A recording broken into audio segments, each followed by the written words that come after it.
The City Council meeting for Thursday, June 11, 2026. And can we all please stand for the invocation by Pastor Delbert Roberts from Champion Baptist Church and the Pledge of Allegiance. Let's pray together. Heavenly Father, we do pray that you will bless this meeting tonight. We pray you give the councilman, the mayor, wisdom from above. We pray that the decision made here would be beneficial to each and every one of us. Father, help us to support the people we elect. Now I pray your blessing upon the meeting. In Jesus' name we ask. Amen. Amen.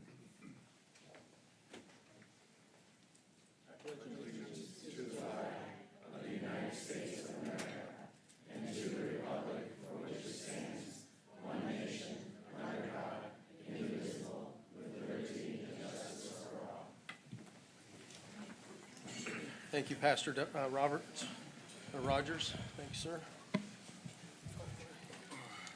All right, will the clerk please call the roll? Mayor Robertson. Here. Deputy Mayor Gilbert. Here. Councilmember Paul. Here. Councilmember Urban. Here. Councilmember Fletcher. Here. All right, first up, we have a presentation for Employee of the Month of June by Edward Swap.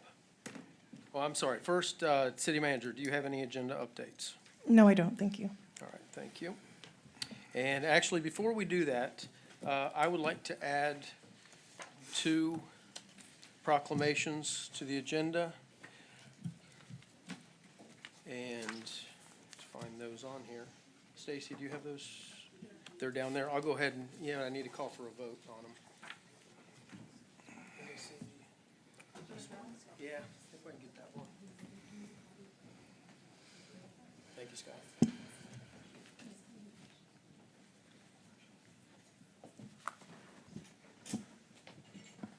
All right, first up, Council, we have a proclamation for National Homeownership Month to be presented to the Osceola Council of Realtors. And the other one is for June Rennick Day here in the city of St. Cloud, which will be read by Ken Gilbert, our deputy mayor. And can I get a motion on these? Motion approved. We have a motion approved from Deputy Mayor Gilbert, Second. second from Councilmember Paul. Clerk, please call the roll. Councilmember Fletcher. Aye. Councilmember Paul. Aye. Councilmember Urban. Aye. Deputy Mayor Gilbert. Aye. Mayor Robertson. Aye. Motion carries 5-0. All right, thank you.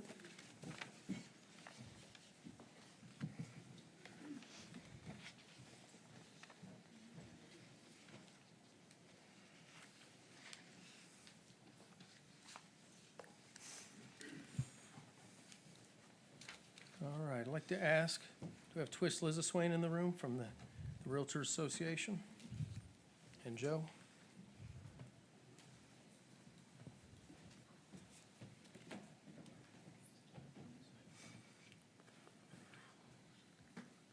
All right, this is a proclamation for National Homeownership Month.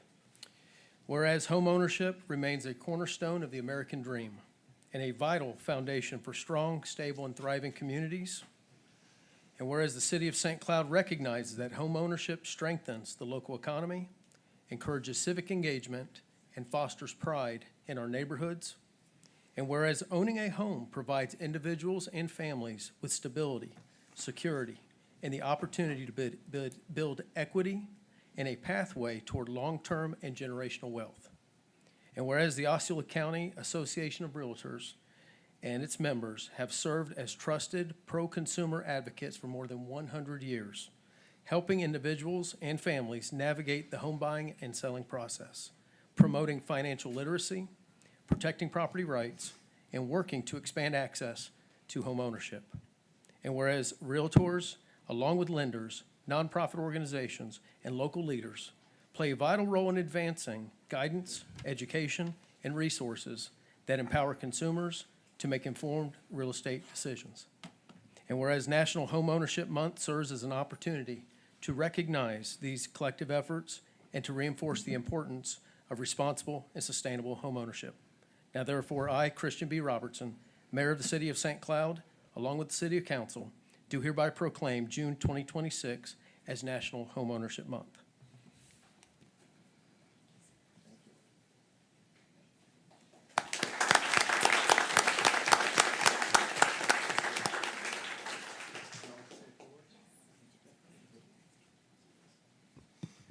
So good evening, Mayor and council members. My name is Joe Johnson. I have the honor of currently serving as the chair for the Osceola Realtors Public Policy Committee.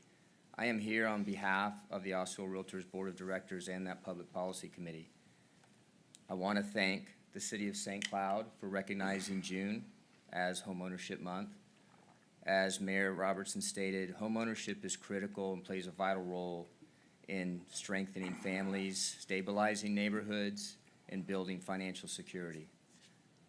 The Osceola Realtors really appreciates and continues to value our partnership with the City of St. Cloud in appreciating and fostering home ownership initiatives. So thank you so much for this recognition. Appreciate it.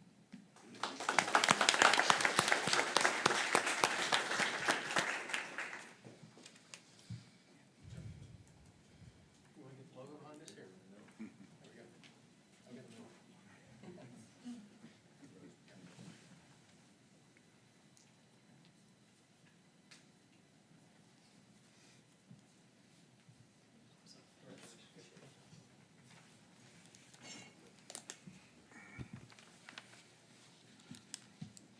All right, next up, we have a proclamation being presented by Deputy Mayor Ken Gilbert.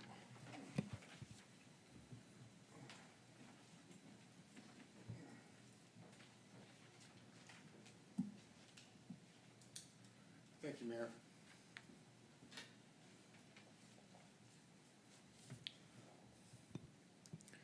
I don't know how many people know June Reddick, but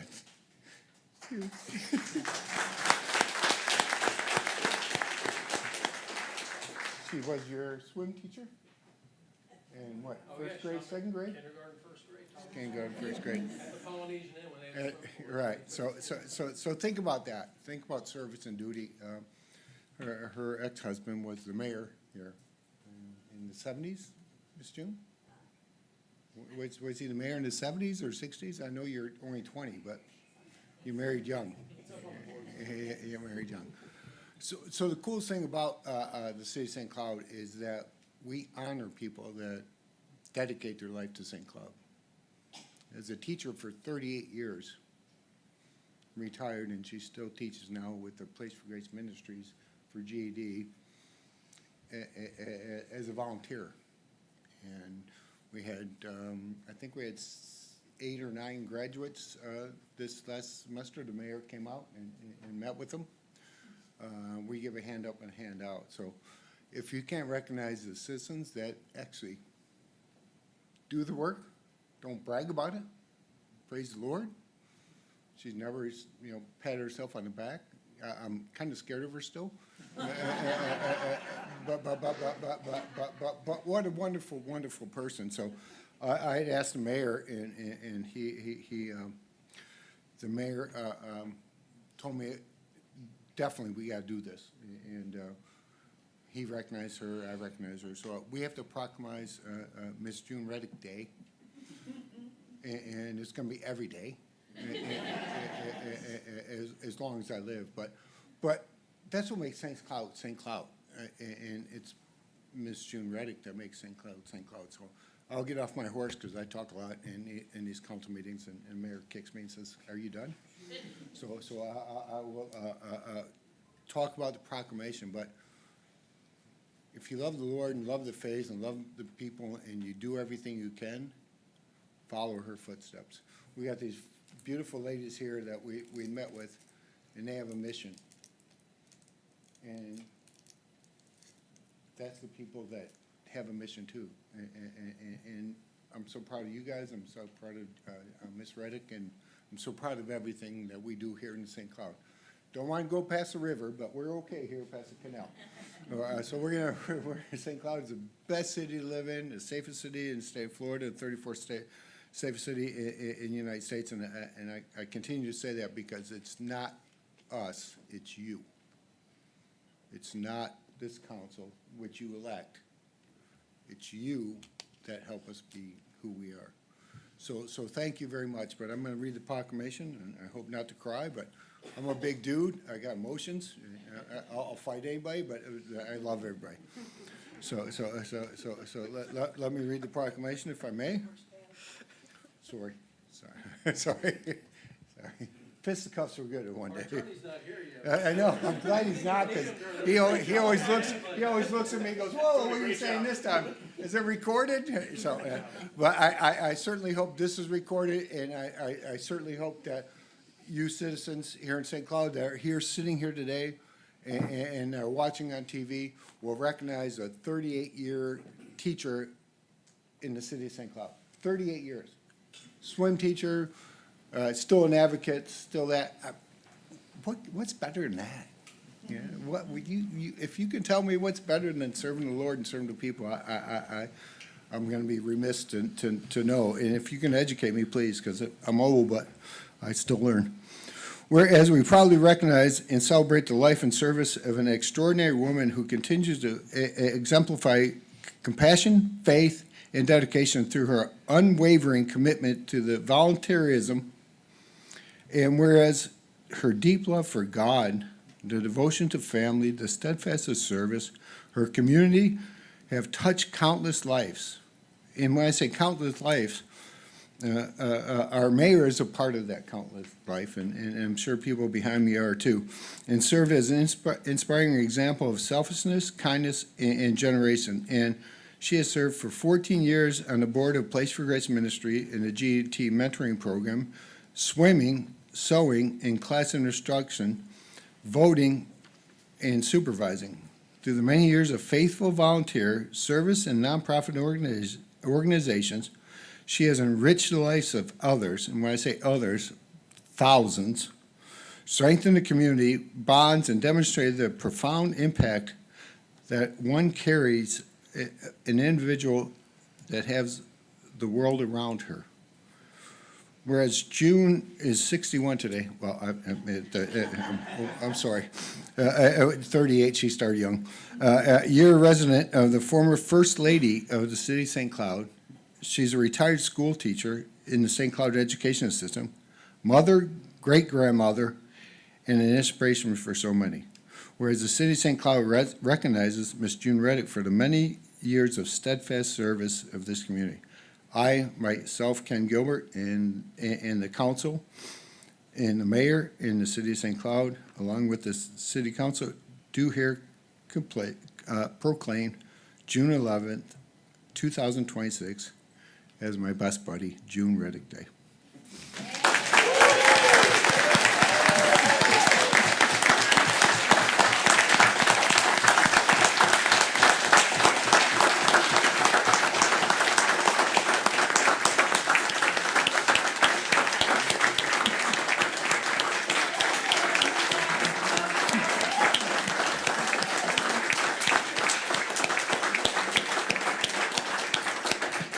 She was very mad at me for saying we have to cancel the GED program today and as students. She goes, these people need me. I said, well, we're just one day. So she's here. So, you have anything to say? Please. I know you're not many words. Please. I'm overwhelmed. I just can't believe it, but wonder why all my friends and family were, well, not my family, but my family, my church family, were here tonight. But I am so honored and so humbled by this, and I just can't thank you enough for all being here and for supporting all these things. Thank you. And you had no idea tonight, right? They kind of tricked you into coming here. They did. That's so We cool. tricked her. Yeah, and I was honored to, over at the Place for Grace, they awarded, how many GEDs that night? 5, 8? 8. Well, we had 6 there, but we Yeah. had 8 that graduated that night. And Yes. Miss Rennick, she's there, she mentors them, helps them through the process every step of the way, and I received a tour of that facility. What an amazing organization, everything you do there, so thank you very much for that. Continuing to serve us here in this community. And you taught me to swim, so how cool is that?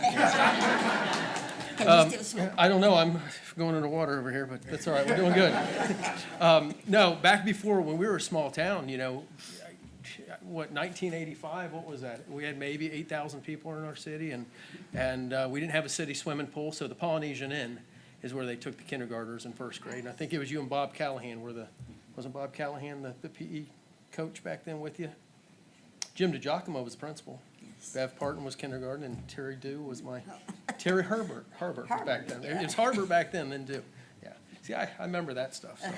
Thank you. And that's it. You give us long-lasting memories, and we do appreciate Oh, I everything you do for our appreciate community. it. Thank you. Yes, ma'am. And we Thank love you. you. Why don't you get a picture with the deputy mayor? Hey, council, can you come with us, please? City manager? Yep. Chief? Fire chief, please?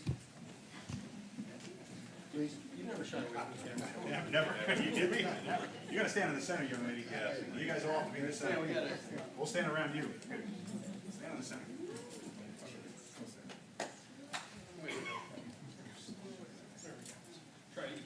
Wanna get some more over here? Yeah. I couldn't tell you this, you, I was afraid.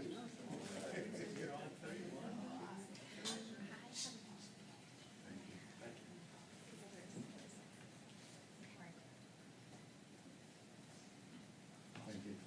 Thank you, Ms. Jim. We love you. Thank you.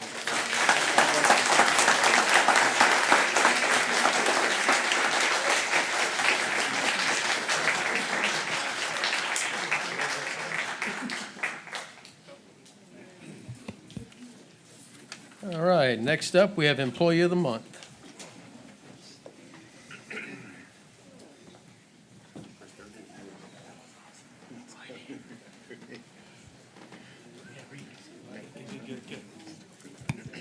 I don't know how I follow that one up. Mayor, council, citizens and staff, I'm Ed Swap, the Natural Resources Superintendent, and I'm pleased to be back again in front of you all to recognize another amazing employee for the city. It is my privilege to recognize our Employee of the Month, Keith Sabish, from our Beautification Division in the Parks and Recreation Department. I nominated Keith for many reasons, but mostly because he is one of the most deserving employees to receive this type of recognition. Keith has been with the city for 29 years, and for the last 5, he has been the city arborist. If you know Keith, and most of you do, it's not only because he likes to talk to trees, but he definitely shares his passion for trees as well. Over the past couple of years, Keith has taken it upon himself to repurpose trees to improve the urban canopy in a smart, sustainably focused approach that combines urban forestry, waste reduction, and climate resilience. What that means is, in a nutshell, is that he cares about what happens to this city. These trees are being moved from construction sites within the city limits and have been planted in places that ultimately would shorten their lives. Doing this provides savings for the city, but not having to purchase trees. He has currently moved 50 trees to Dakota Avenue Park and a few other locations throughout the city to increase the park's usability and green space. The thing is, Keith was not instructed or asked to do any of this work. He saw the issue, came up with a great solution that would benefit the citizens for future generations. Congratulations, Keith, and thank you.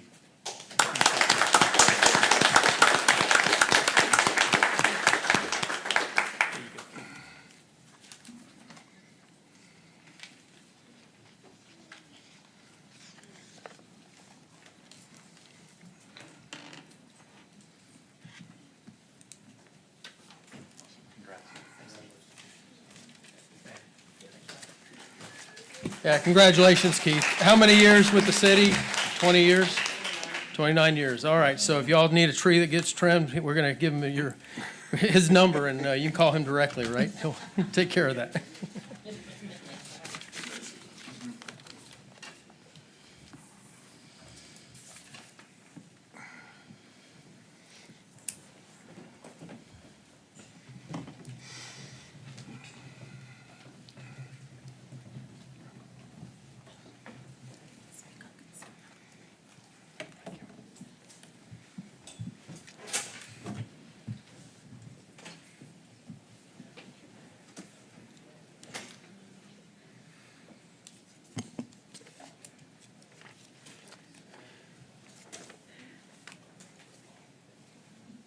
All right, we're going to go ahead, and because we don't have our city attorney here yet, we're going to go ahead and move to the public comments section.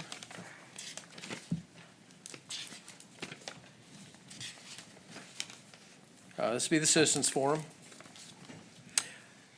So any person who desires to comment on any item not on this agenda is provided this opportunity to address the city council. Each person is requested to complete a sign-in form to be provided to the presiding officer prior to or as soon as practical thereafter. The person addresses the council.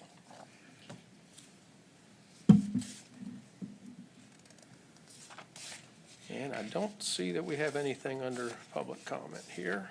So anyone in the audience like to speak during the citizens forum?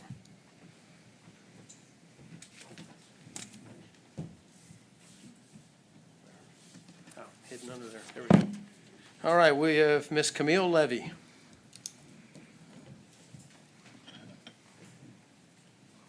Good evening, Mayor, City Council, City Staff. I am Camille Levy, 515 Neptune Bay Circle, St. Cloud.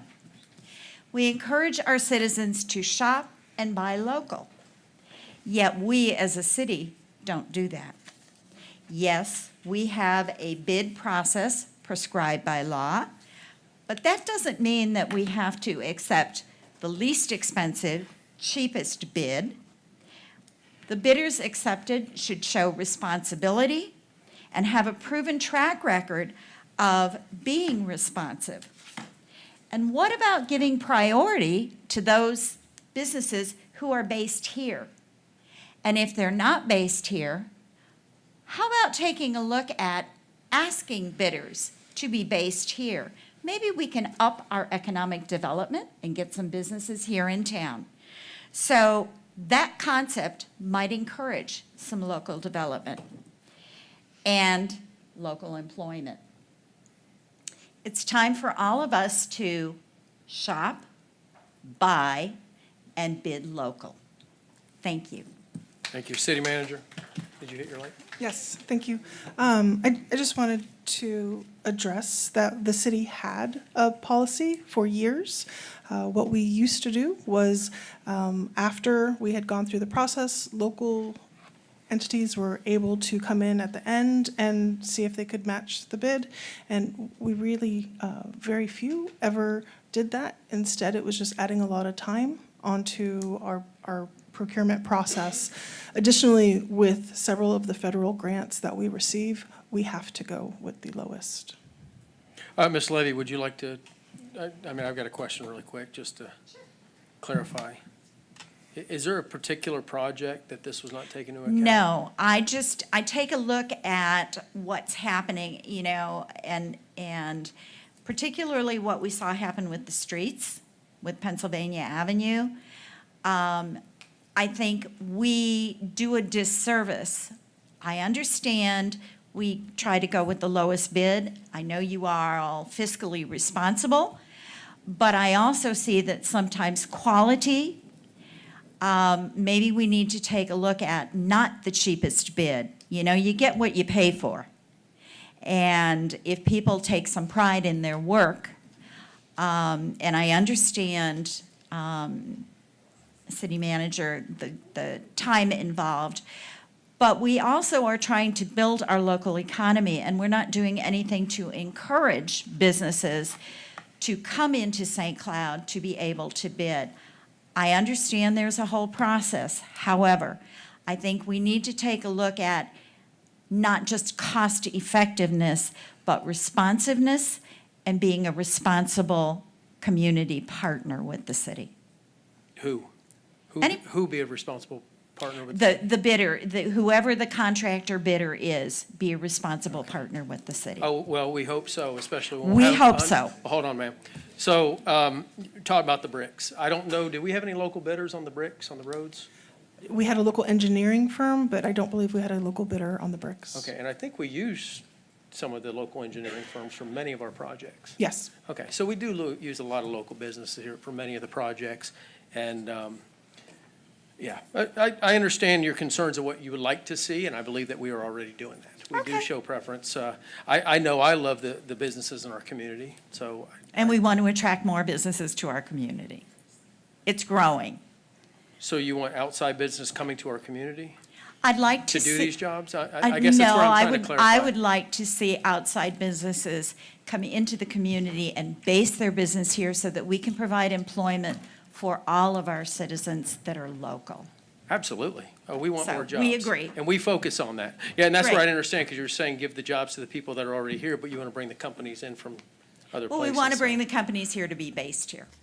Understand. Thank you Okay, very much. thank Yes, you. ma'am. All right, next up, we have Mr. Jim Moore.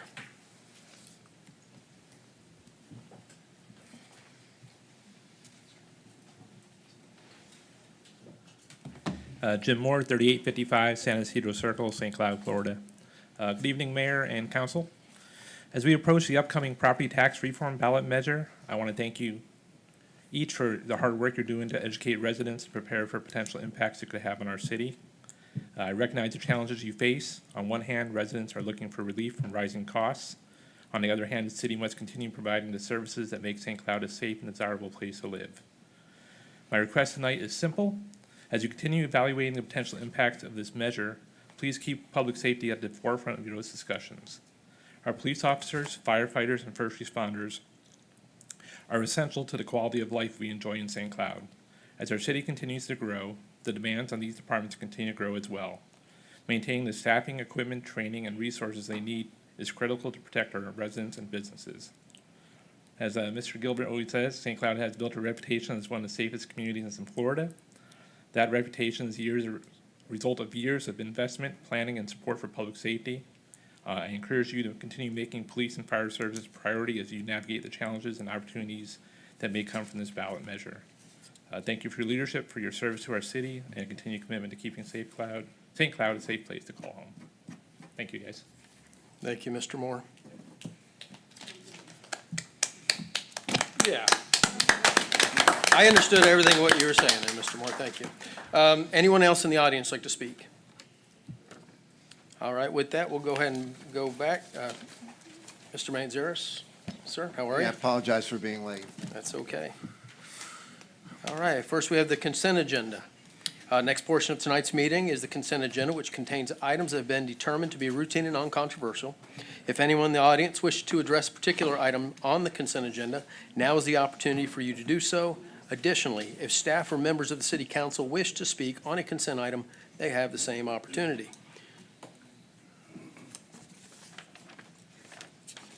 All right, would anyone in the audience like to speak on any item on the consent agenda? All right, Councilmember Urban. I would just like to pull item 8 and 13 and 14. 8, 13, and 14.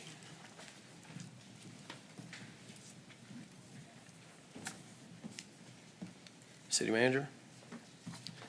Yes, I'd like to ask to pull for additional clarification, consent item number 1. We had some changes made after the agenda was published, and I'd like to ask for our planning director to explain those changes to the city council. And also consent item 10 for Madison Grove, we were missing an exhibit, and I'd like to ask Mr. Walker to explain what that exhibit was for the record. Yes, ma'am. Any other council members like to pull any items on the consent? Mayor, if I may have item 9, just for a comment, not a question, if that would be okay.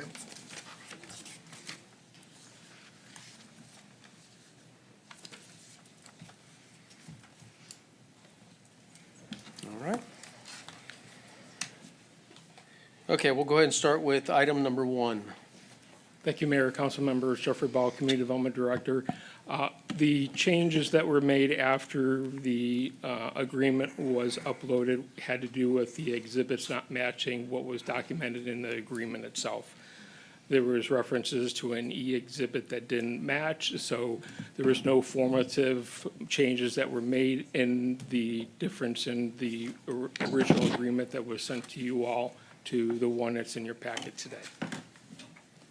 Yes, sir, thank you. It's in, complete copies on there in front of them right now. Yes, the complete copy is in front of you. Any council comments on item 1? I know we just pulled it for discussion, but do you all have any? All right, thank you, sir. And we have item number 8. Councilmember Urban.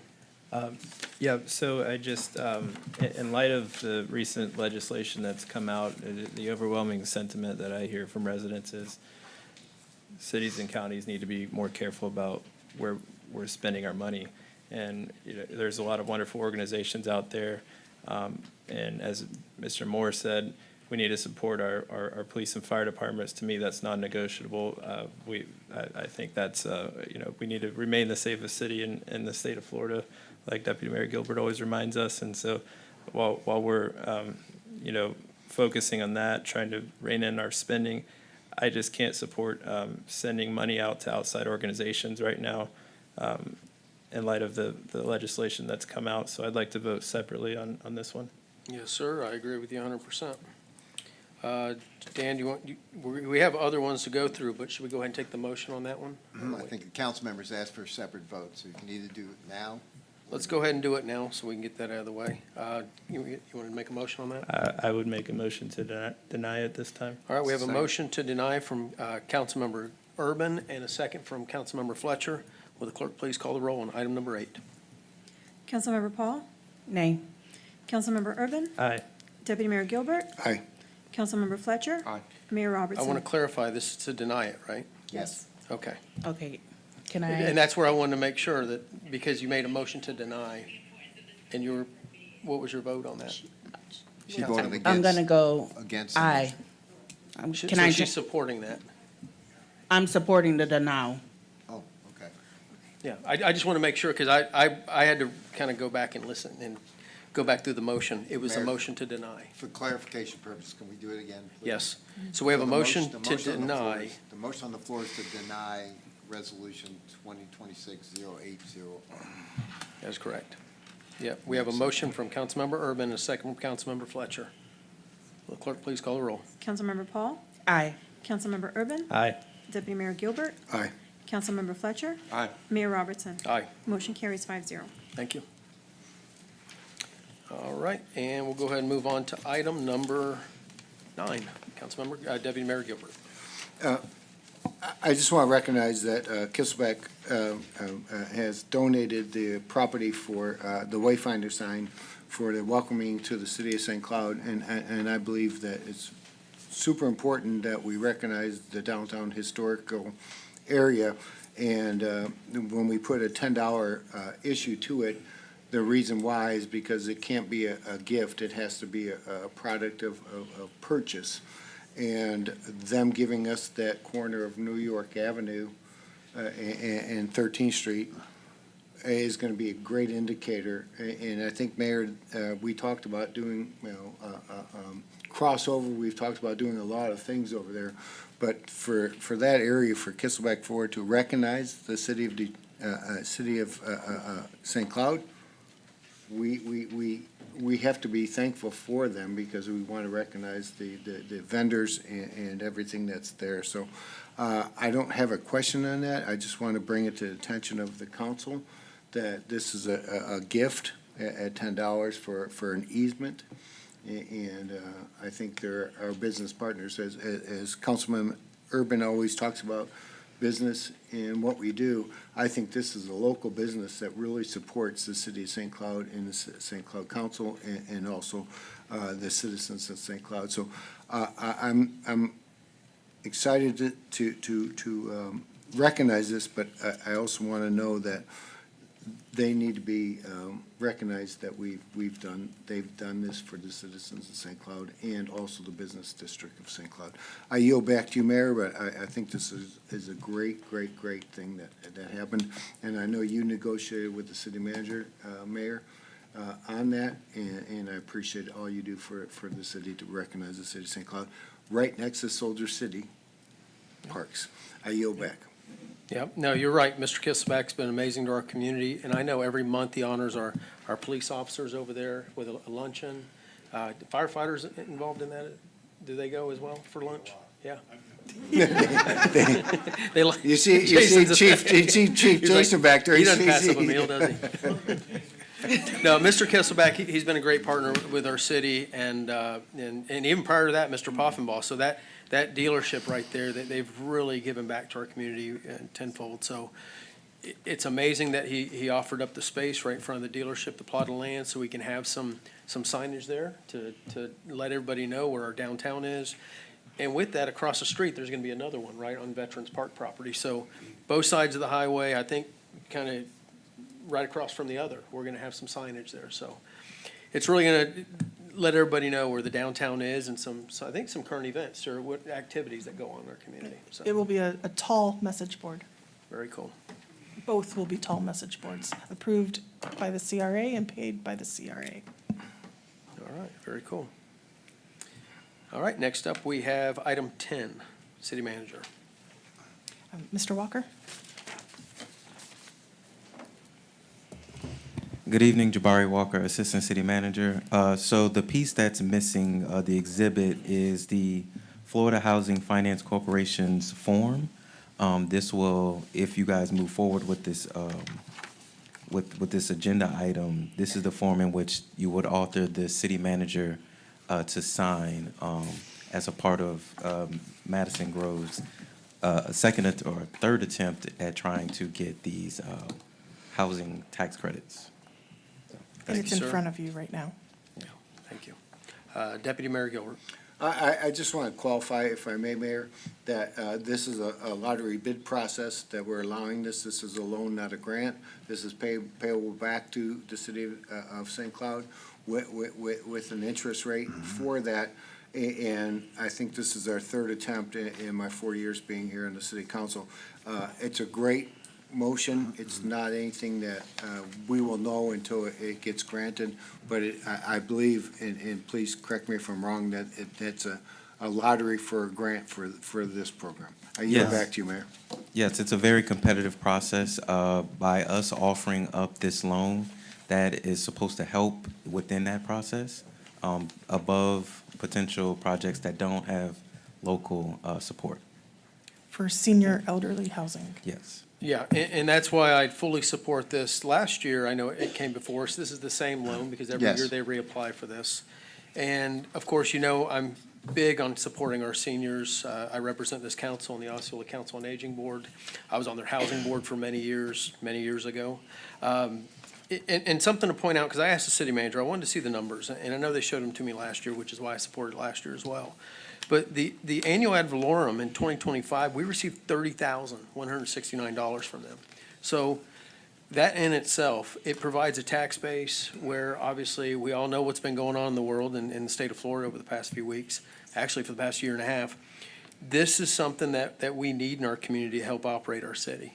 And so in 30 years, you know, it says we'll receive $330,000 in interest alone, plus our initial, you know, the $460. So I fully support this. I think it's a great product. I think we love our seniors, and we want to ensure that they're in some affordable housing there. And City Manager, did you have something else to add to that? No, thank you. All right, thank you.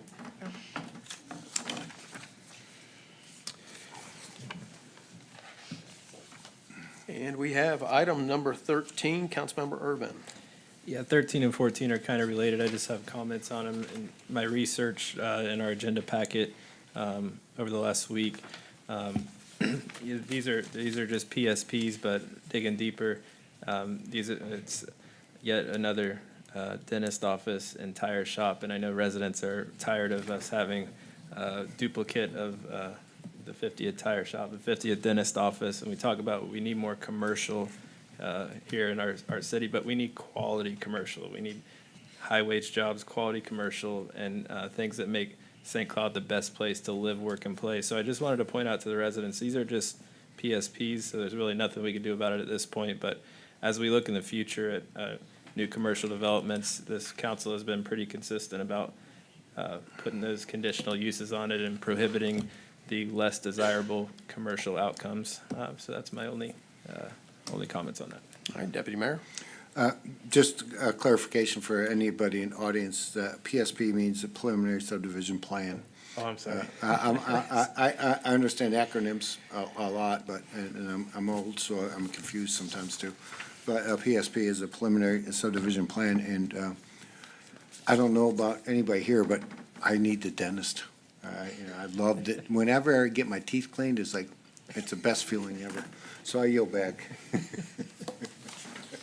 If I may, Mayor, just to clarify. I gotta keep looking for you. Usually you're right, I'm like, where's that voice? Yes, guy? If I may, the preliminary subdivision plan that is before you, the 16-lot Nolte, it is a dentist's office. However, the other lot is a Dutch Brothers. And so if you know Dutch Brothers, it's a very, very well-known coffee franchise. The other lot is undetermined right now. So just want to bring that to your attention. The other 3-lot subdivision on 192, the tire shop is existing. So it's not a new tire shop. Okay. It's already existing. Thank you. Yeah, and with that, I'm along with the Councilmember Urban, is that, and I think we've talked about that in the future. Well, it was in the past, but saying in the future, we want to try and either put a moratorium or try and exclude some of these uses in the highway business zoning. I know it's too late to do it on some of these, but Dan, what's your take on that, on excluding? Is that violate section 180? Well, Senate it Bill could, 180? at this point moving forward, you really couldn't do anything to make it more restrictive, given until that Senate Bill 180 time period expires. Right.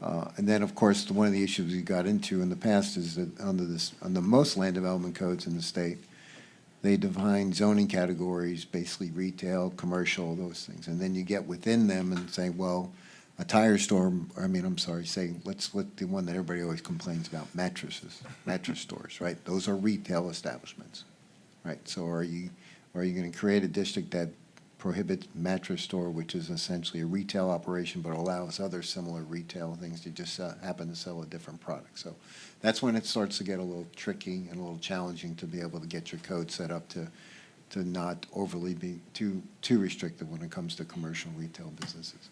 Yeah, and like I said, I'm not a huge fan of all these, obviously, the dentist offices. It does seem like it's the same ones over and over and over again. But legally, it doesn't seem like there's anything, the market kind of determines Yes. what uses are going in there. And if it's an allowable use in our city, at this point, we can't restrict those uses. Not without chasing away potentially other commercial uses that you might feel might be more beneficial. Right, yeah, and obviously, we want the rest of the public to understand that we're not in the business up here that we want tire shops or mattress stores or all of that across our whole highway, but unfortunately, that's what's been coming to the table the past few years. Deputy Mayor, did you have anything? I know you had clicked on. You answered it, Mayor. I think when you look at businesses, they look at needs, and that's why they come into specific areas. A dental office or they're not going to come here unless they see there's a need, and they do their ROIs on this all the time. Return on investment, I'm sorry. Acronym something, but they're going to look at that, and they're going to look at how they make money, especially the national organizations that say, okay, St. Cloud's grown this much, they may need 10 more mattress stores or 15 more oil stores or 15 more. I don't think economic development is important, and I think this council is so huge on that, and I think we're doing a great job with it, and the firm we hired. But these are national companies that actually know what they're doing. They're looking at needs and wants, and they're not gonna do it because most of them are publicly owned. And they're gonna look at how much money they can make, and they see the growth of the city of St. Cloud, so they're jumping on board. So although we don't want to continue the Facebook outlet, whatever it is, I'm not even part of Facebook, but that's what national companies do. They have a really good feeling, and I think this council here is really looking heavily on bringing more jobs here to the city. But our population is growing, so we do need dentists, we do need oil change people, and Wawa's been working real well, and that's how it happens. So the only thing I say is we can't constrict, and an attorney tell me, businesses that come in, if they follow the rules, the same as housing developments. With that, I yield back to you, Mayor, but for us at council to say we can't have in their dentist's office, we can't do that. Yeah. And I yield back. Thank you very much for understanding that, and thank you very much, Dan. If you have any input on what we can restrict or not restrict in the city of St. Cloud, let me know. I certainly will. Councilmember Paul. And I also wanted to add that this subject property is part of the Nolte Commercial Subdivision, which was approved on 9/11/2023. And I'm putting a date out there because a lot of times things come before us and they're automatically thinking we're approving 2,800 homes when a lot of this stuff has already been in work years before we come. So I just want to make that clear on record. Yeah, thank you. And I've requested from the city manager, she's provided me in great detail a number of these projects. Everything that we've done over these past few years, this council, I know we've gone in a whole different direction over the past year and a half, and our focus has been economic development, commercial tax base. We've really tried to not have the citizens feel the impact, and obviously our feet's getting held to the fire now. I think it's going to be a true test of how we can accomplish that in the coming months. So now that we're up here discussing, before we move on, I just wanted to point out, you talked about economic development, our downtown project here, and I could have saved this for later, but I'm going to say it now. The city manager, you sent me an email, and I don't have it up here, the tax base that will provide to us. It was a rough estimate, Yeah. but it was approximately $250,000 a year. Right. Yeah, and I really wish we could jump back in a time machine and go back to 1985, but, because I was here in 1985, as y'all saw, with Ms. Rennick. And it's unfortunate, but everybody discovered that we exist, and they love our community, and I love our community. And I wish we were back to the cattle ranches and the orange groves and the really, truly small town feel. I think we still have an amazing community, and we need to continue to operate that amazing community. And our focus, as of lately, of course, has been with our public safety, and we've invested heavily in our public safety because we have to stay out in front of that as our community continues to grow. That has to remain number one, and we are number one in the state, as Deputy Mayor does say over and over again. We love that. With that, I'll go ahead and I just wanted to point out that project is going to be an amazing project in the city, and it is not Section 8. There are a lot of misconceptions out there. These are affordable units. As the mayor of St. Cloud, my paychecks, I received about $32,000, $33,000 a year. I would qualify.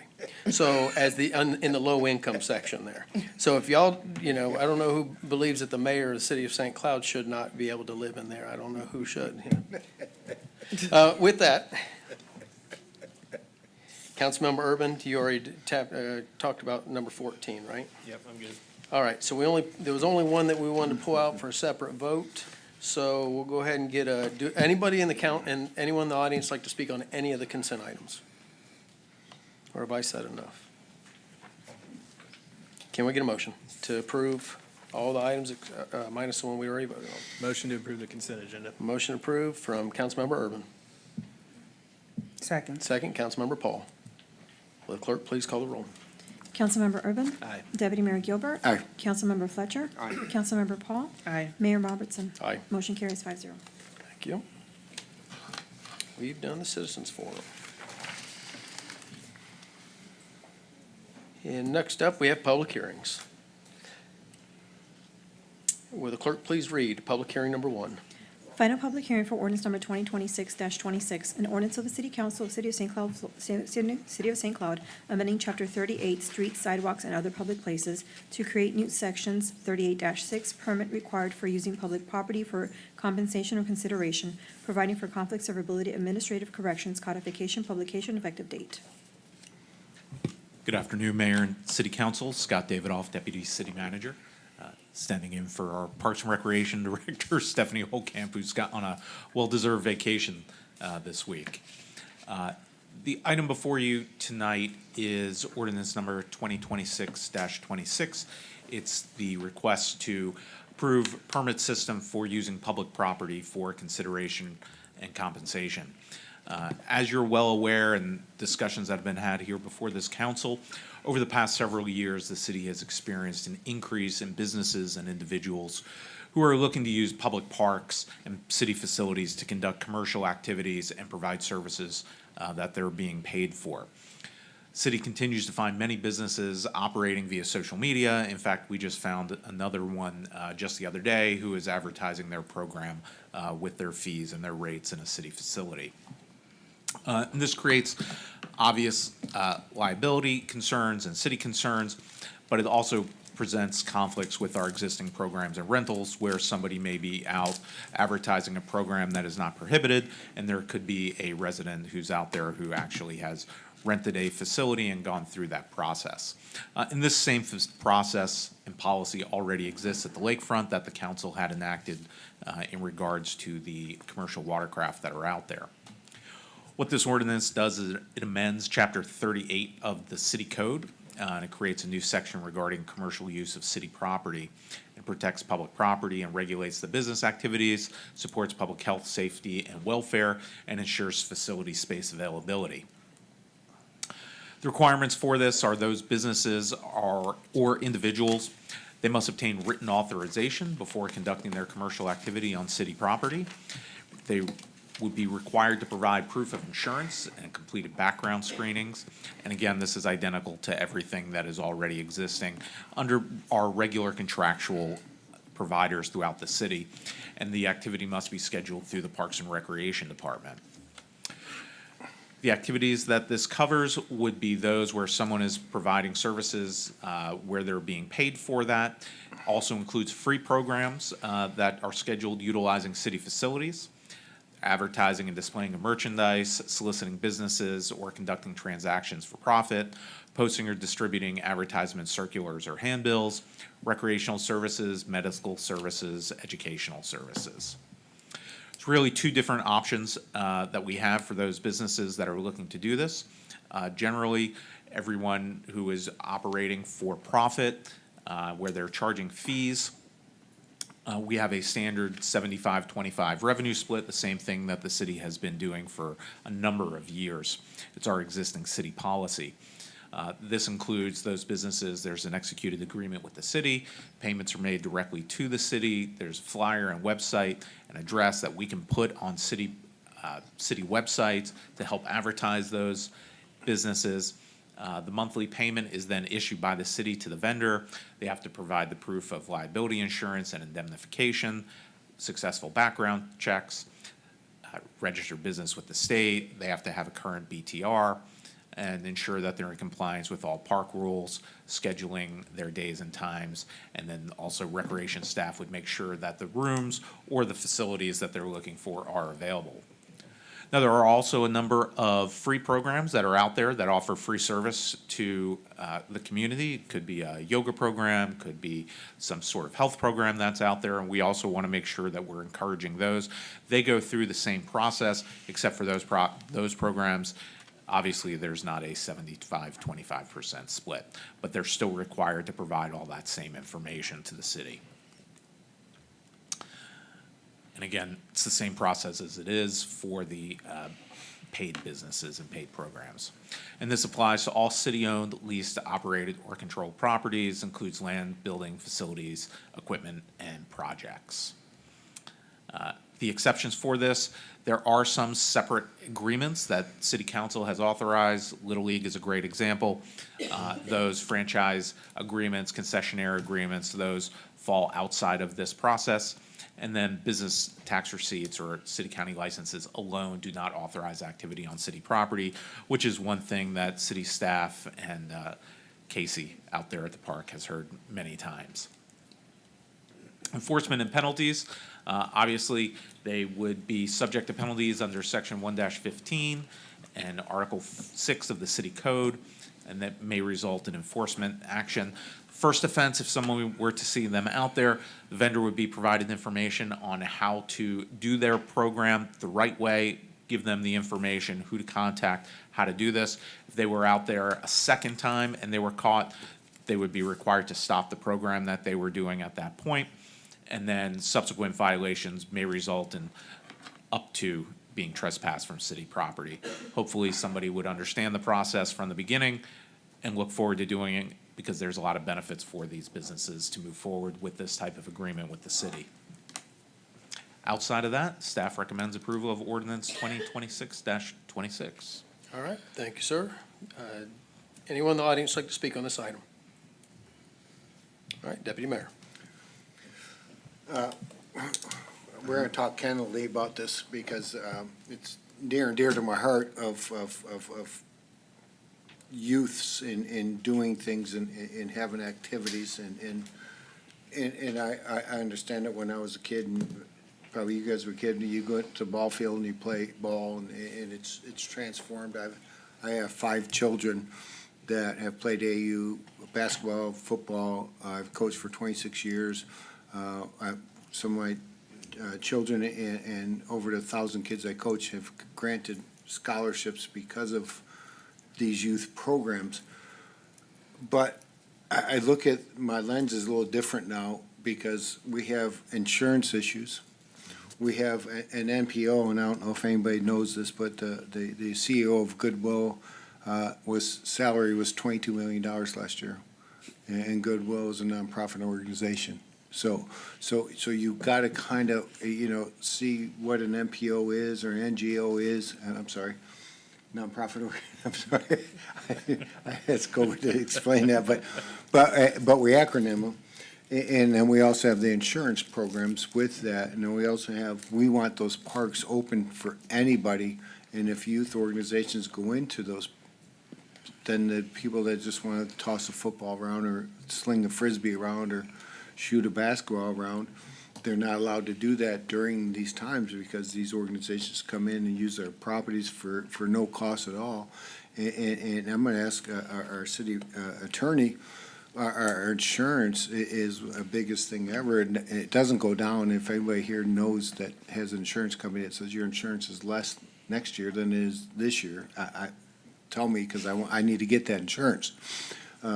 So I don't know, and I'm asking council to assist me on this, how do we provide these and protect our city to do those? And I have a nonprofit organization, but, and by the way, zero salary on that nonprofit organization, but how do we do that and protect our city and allow everybody to be able to participate in Chisholm Park, in Hickory Tree, in Lake Shore? I'm baffled. We want to give this stuff to the citizens, but we don't want people profiting off of our parks, which is the greatest thing we have, but it's a lost leader. It seriously, our parks and recs is a lost leader. And what I mean by that, we don't make any money on that, and the citizens that don't use it, we're letting the 1% of the people that use it gain financially. So I asked the council today, because I don't get to talk to you very much, and we can't talk at all about this, help me find a resolution where it's good for the citizens, and it's also good for the programs, and it's also good for the city that our costs don't add up. With that, Mayor, I have to yield back. I wish I had the answer for this one. I wish I could tell you, just open it up to anybody who wants to come in. But everything costs. You get a cup of ice and it's like $1.50. And that's why I just make ice in my house. But the simple thing is that I asked the council to help me with this, because this is the only time I get to talk to you guys about it. How do we provide, because I want kids outside. I want kids playing. I want kids recreational. But you have so many organizations now that said they're NPOs, but the director of that NPO is pulling down $100 and a half a year and charging, but they don't want to pay for our costs. So I yield back to you, Mayor, but I would really like some reaction from the council of your thoughts on this. I yield back. Thank you. All right, Councilmember Urban. I actually had the opportunity to go out on site at Chisholm Park and meet with Casey out there, and it was an eye-opening experience. It was like a Tuesday afternoon, and that place was just jam-packed. I know all of us grew up here in St. Cloud, and I remember Chisholm Park being a wide-open no man's land when I was a kid, but it's not that way anymore. Our city has just grown too much where we can't, we've got to have some guardrails.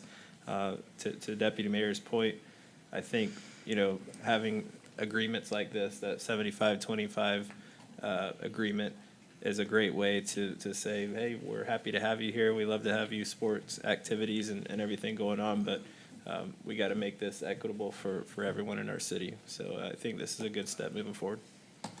Councilmember Paul. And I agree as well. Would there be like some kind of time slots of, Everything would be done based on the actual use. Some of these programs want to be out 2 days a week, 3 days a week at certain different times, but there's already the programs that exist out there. And that's where some of the problems have already occurred, where somebody wants to come out the same time as there's an existing program or there's somebody who's out there. So that's why it's all scheduled through the Parks and Recreation Department, because they have that master calendar to see where those holes are and those time slots are available. all right, thank you. City Attorney. Yeah, thank you, Mr. Mayor. So, starting with Deputy Mayor Gilbert's comments, I think it's important to remember that this ordinance is not intended to be punitive, even though it has what you might look at as violations and trespass and other things. The intent of this was to provide these programs that are existing in the state, in the city, and using the city's parks to basically be required to come to the city and say, hey, this is the program I want to put on for the kids in the community.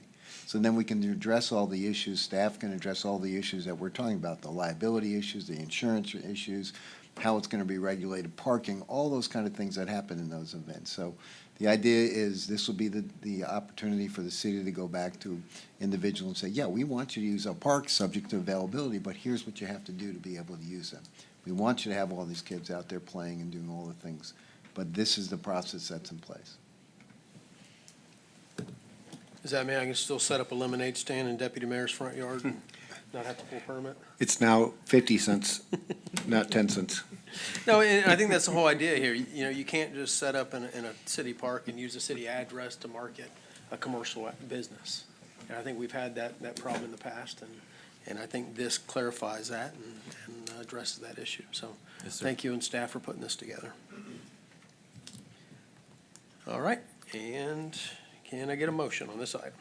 Motion to approve. Motion to approve, Councilmember Paul. Second. Second from Councilmember Urban. Will the clerk please call the roll? Deputy Mayor Gilbert? Aye. Councilmember Fletcher? Aye. Councilmember Paul? Aye. Councilmember Urban? Aye. Mayor Robertson? Aye. Motion carries 5-0. All right, next up, we have discussion and possible action regarding appointment to the vacancy for the Fire and Police Pension Board.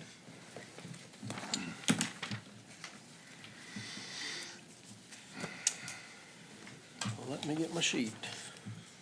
All right, first up, I believe that we have we have Mr. Vinnie Shepherd who holds seat 5, and he has reapplied, is that how this, what I'm reading? He was approved on consent, item number 15. The board ratified Yeah, that's- his placement. He was already on there, okay, good. This is for the current vacancy. There's 3 applicants. Off the top of my head, there's Mr. Corey Targia, there's Mr. Matthew Chesler, and there was a citizen, Mark Moschella. Okay. All right, and we have Corey Targia requesting reappointment. All right, and do we have a motion? Deputy Mayor Gilbert. May I just ask the council to assist me in this, please? We have a vacancy, Mr. Corey could be re-upped. We have, I think the board takes a citizen, and please ask me, to tell me if I'm wrong, Dan, on that. And we have the folks that council appointed by fire, police get appointed, and the council has the vacancy. I've met with Mr. Corey. I do believe he's doing a good job. I just don't know, I need council's assistance on this. I just would love your thoughts before we go ahead and vote on this. So if I could have any comments from the council, Mayor, I would appreciate that. And because I'm kind of torn. I think Corey does a good job, but this is going to sound real weird. We've got a lot of police, not so much fire, and an appointed board. I don't know if it needs to be a 2-2-1. I don't know what that means. I don't think that matters at all. but I just need council's opinion on that before I decide my vote, if I may, Mayor. I yield back, and Dan, I know you're looking to speak on this. Well, I was issue. just going to point out, so these are unique boards. There are 5 seats. 2 are appointed by the council. They are direct council appointment. There's 1 each appointed by fire and police, and then the 5th seat is appointed is nominated by the 4 others. So the existing board nominates the 5th seat, which is ratified by the council. has to be Seat ratified. 5 is appointed by? Seat 5 is appointed by the other board members and then ratified by the council. That's why it was on the consent agenda tonight, I see. Okay. okay? So you're on. We just ratified it. We Right, just said, yeah, but- he's okay. So, He's great. We love Vinnie. But basically, and if we look at it at a bird's eye view or drone's view now, is that it's kind of like our council here, we're elected to council, the mayor's appointed as the mayor, and the other 4 of us decide who the deputy mayor is and appoint that person as the next deputy mayor for a year's period of time. And I think that's what you're telling me that the board does for the 5th seat. Is that right, Attorney? yes, so the way that, this is all set forth in the statute that created the police and fire pensions boards. So that's how the boards are set up. All right. Yeah, I'd like to say something. I truly believe in these types of boards, institutional knowledge is important. I know on our employee pension boards, it's the same way. We've got people who have served there for many, many years, and I think those are the types of boards that it's volunteer, I believe, right? These are not part of their paid positions with the city of St. Cloud. I also have spoken with Mr. Targia, and I think he's done an amazing job on that. And I'll go ahead and make a motion to reappoint Corey Targia to that board for seat 1.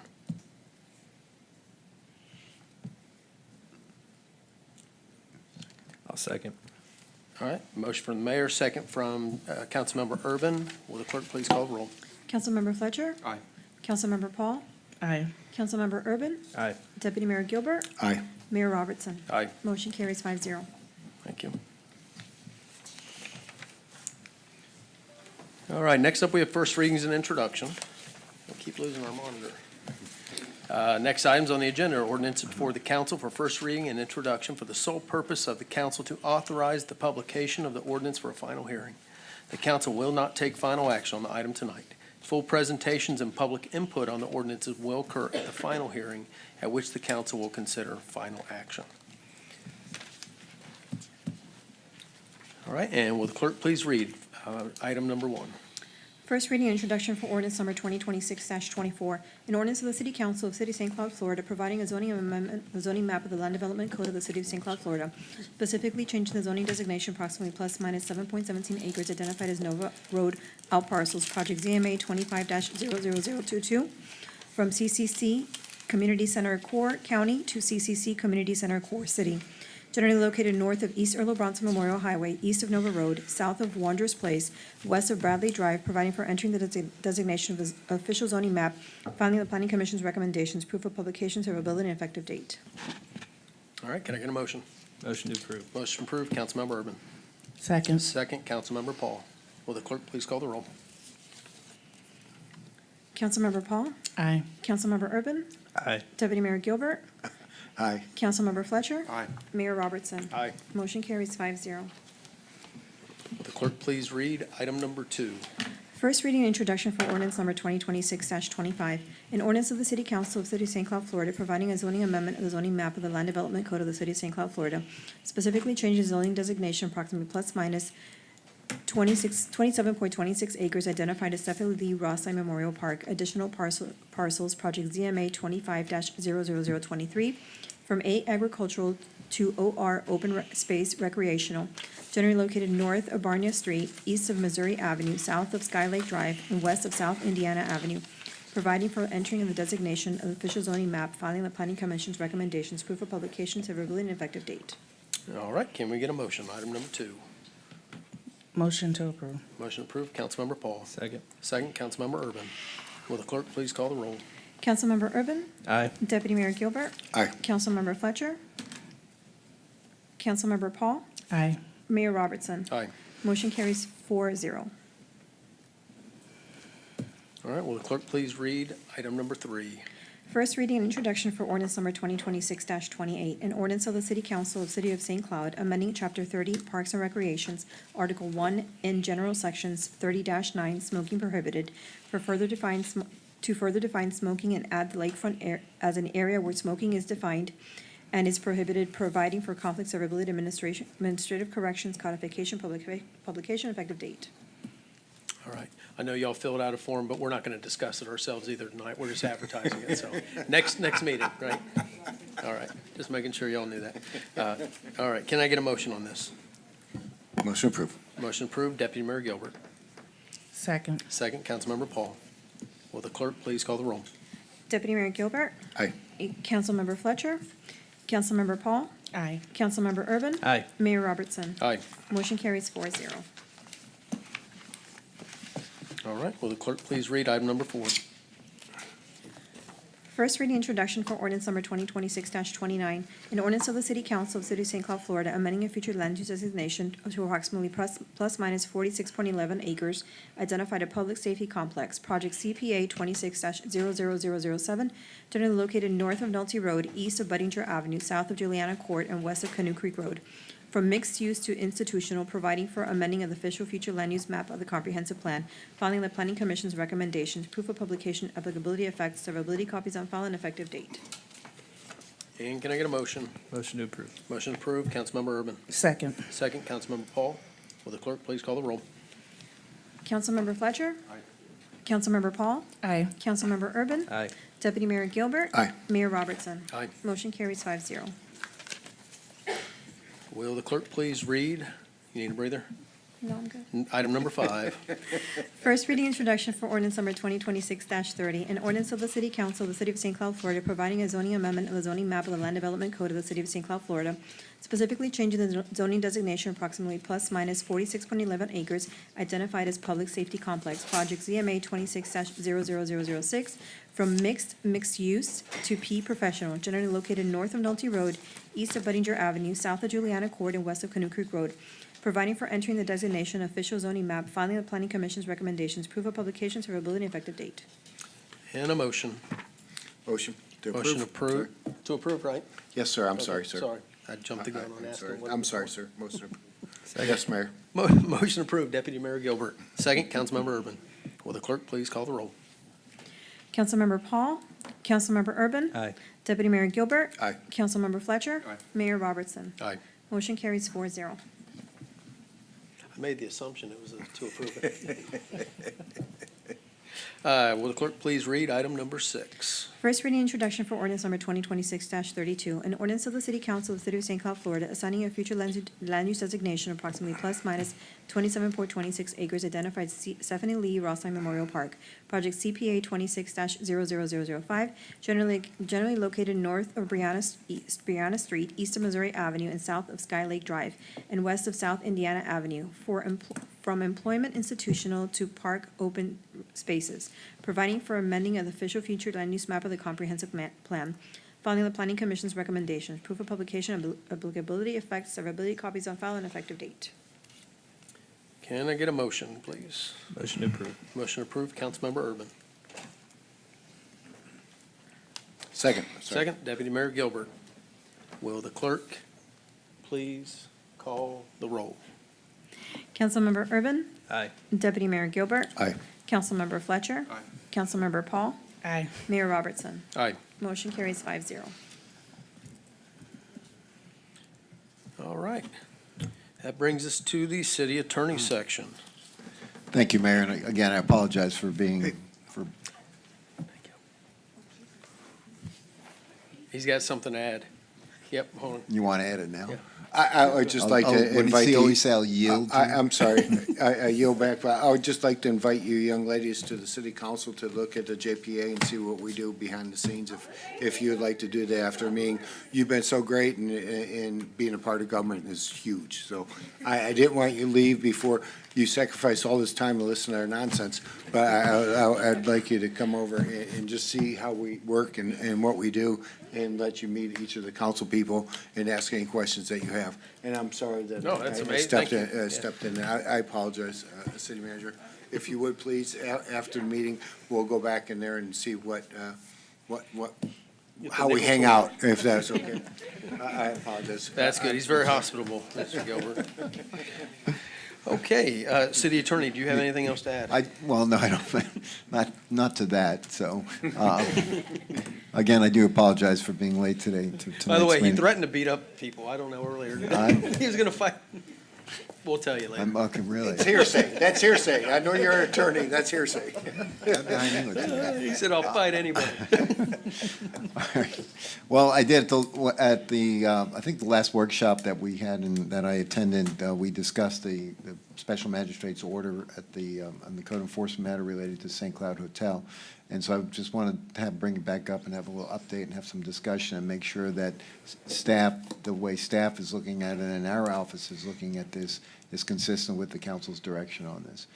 As you know, back in February, the special magistrate entered an order saying that the owner of the hotel was in violation of the city code because it had not obtained the required, re-upped its permit that had expired several months before, also because there were some fire safety problems in the building that needed to be addressed. At that hearing in February, he gave the owner of the hotel until March 6th to obtain a permit and also some time to address the public safety issues related to the fire department. At the May meeting, we brought the item back. The item came back in front of the special magistrate because they had not obtained the permit and that a fine had accrued to about $74,000 at that time. At that hearing, the special magistrate heard from the respondent, heard from the city. We argued that the fine should stay in place and that because the hotel operator had not, or at least the owner of the hotel had not obtained the permit by March 6th. There was a lot of, as those of you who saw the hearing, there was a lot of discussion back and forth about it. The respondent made comments about how they were trying to do that, and the city was kind of making them jump through hoops that they shouldn't have had to jump through. We obviously argued it contrary to that.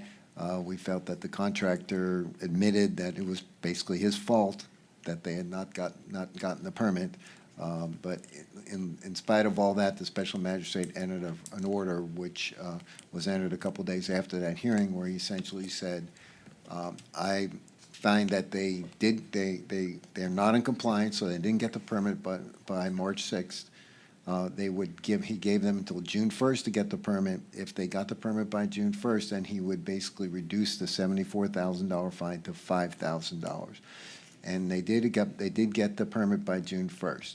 Now, the key component to that is to remember, going back to the February meeting, the February hearing and the February order, the special magistrate did two things. He said, get the permit by March 6th, and then he also said you have to complete the construction of the hotel and get a certificate of occupancy by March 6th of 2027. So basically gave him a year to do that. What's key is in the recent hearing, the special magistrate did not change that March 6, 2027 date.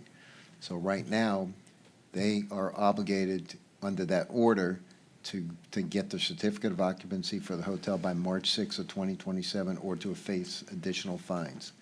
Now, city staff, as many of you know, has caught a little bit of, I'll use the word grief, because I feel like the city staff's been pushing hard on this. I've actually got some contact from folks that said that we were a little rough on the respondent at the hearing, but we've been following the direction of the city council at the time that this thing needs to get motivated to the point of completion. So we intend to move forward with that. At this point, the city, as legal counsel, I have to advise you, the city could appeal this order that was entered at the May hearing in front of the special magistrate. Basically, what we would be appealing is that the special magistrate wrongfully reduced the $74,000 fine to $5,000. That would be the only issue that we'd be able to appeal, because the March 2027 date is still in place. He hasn't changed that, right? So I don't see real value in the city appealing that part of it all, but I do see value in making sure that that March of 2027 date does not change, and that if the hotel that doesn't have a certificate of occupancy by that day, the city imposing, asking the special magistrate to impose additional fines. So that's kind of where we are with it all. And again, we want to make sure that we're on the same page with the city council moving forward with this. And so we'd appreciate any direction you might have on it. Deputy Mayor Gilbert. Well, thank you, Attorney. I never thought, and I still don't think it's a monetary value. I think it's a beautification value to our downtown city of St. Cloud. I would strongly encourage the rest of the council to impose the deadline dates for completion. I don't, the fines, all that, I don't think anybody here in council, and I only speaking for myself, was looking at a monetary thing. But sometimes when you hit people's pockets, they seem to move. Well, they haven't moved in 10 years.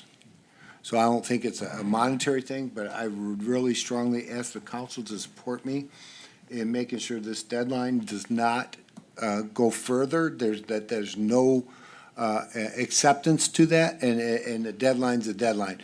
I could see if it's a year, I can see if it's 2 year, I can see if it's progress. But since this decision's been made 3 months ago, nothing. There's nothing. There's nothing that's happening over there. So what are we doing? You can't appease people that aren't working with you. And I think the city of St. Cloud, and I've only been here for 3.5 years, is bent over backwards to support this organization and group to do this. But at one time, you guys, you can only, Mike Tyson says, great, you always have a plan until you get punched in the face. Well, the city of St. Cloud's been punched in the face 17 times by this organization, and we have to look at that and say, no, we're not budging from that deadline date. And you know how upset I am about the magistrate's decisions, but I think the magistrate, I would ask the council to support me in making sure the magistrate does not change that deadline date. With that, I yield back, but enough's enough. Thank you, Mayor. Yes, sir. Councilmember Urban. Well, first and foremost, Dan, you have my full support, and staff has my full support on how they handled that. I don't think it was too harsh at all. In fact, it could have been even more harsh based on what we've been dealing with, and our citizens are sick and tired of seeing a permanent construction site in our downtown area.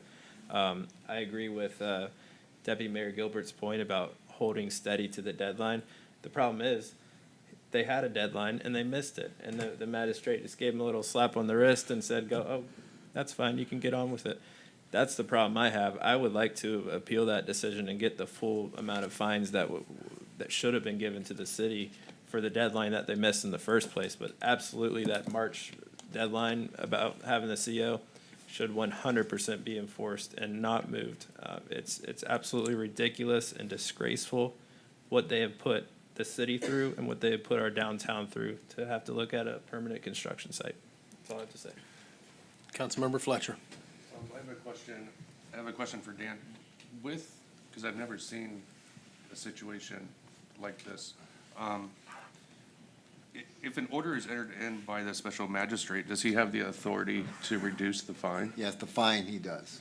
So the way, the fine, the lien runs in favor of the city, so under certain circumstances, in St. Cloud, the special magistrate can reduce the lien. But when it's just a fine, and remember, this was at the fine stage, a lien hadn't been created on it yet. So he does have the ability to reduce the fine. Okay. All right. Councilmember Urban wants to move forward with an appeal on that. Is that correct? Or appeal to? Yes. Okay. How does that work, Dan? What are the? And I understand the frustration, and I would just have to be frank with you. I do not think there's going to be a lot of merit in trying to appeal this because of the fact that one thing that Mr. Fletcher just brought up, the fine, it was at the fine stage, which under the statute is in the sole control of the special magistrate until a lien is created, right? I think it would be prudent to just monitor the project, see what happens, and come that March date, or if, there is a permit in place, and that permit was issued in June, I think, right at the end of May, it may have been issued. So if that permit expires again, because they haven't done what they're supposed to be, then we'd be back in the same boat we were then. So I think that's probably a more prudent way to address this, because I don't think you get a lot of success in trying to appeal what he's done so far. Deputy Mayor. One thing I know is what I don't know, and I wanted to take this magistrate into the council's decisions to make decisions on these items, and I was informed by you that we can't, but I was informed also we can have a special citizens board that we can appoint to do these issues. I'd like the council to look at that, and I would like you to address how we can change from a magistrate to a city board that makes those decisions, because I feel the citizens are entitled to make those decisions versus a magistrate that doesn't live here, doesn't do there, and we just pay them. I would like the council to consider we can appoint a board that looks at the fines in situations like that, but we can't, from my understanding, and again, I'm not smart, I grew up in the school of Rockheads, but I would like to find out how we can figure. Rockettes? Rockettes. Oh. I got hit in the head so much, I did that. I'm with you. Yeah, the scufflebutt stuff. But I would like the board, the council, because I can't talk to you, how we can get a board of citizens to decide what we're talking about today, because we have a magistrate that gets paid and doesn't live here and goes home with his check and doesn't see that atrocity every day.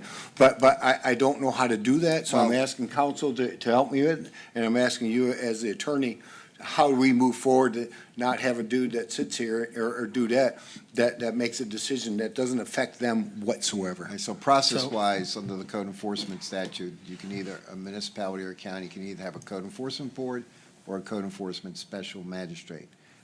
The St. Cloud used to have a code enforcement board 20-something years ago, and then transferred into a special magistrate. A lot of municipalities did that. There are pros and cons for both.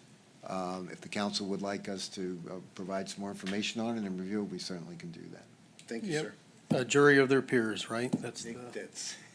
Yep, I agree with you on that. All right, Councilmember Fletcher, you had comments on this? Now that you brought up the discussion with the code enforcement board, I was going to say that I would fully support an appeal as well. I would like to have discussion on I think it would be good for council to see the differences between the special magistrate and how the code enforcement board operates. In my previous life, I've had to stand in front of both of them, and there is a difference, and having a citizen appointed board, I don't necessarily think we would be in the position that we are today if we would have had that in place, so. Yeah, and I see a lot of comments, although, it's social media is just a fraction of the citizens on there. But I do see a lot of citizens on there that say, well, what are they doing about the St. Cloud Hotel?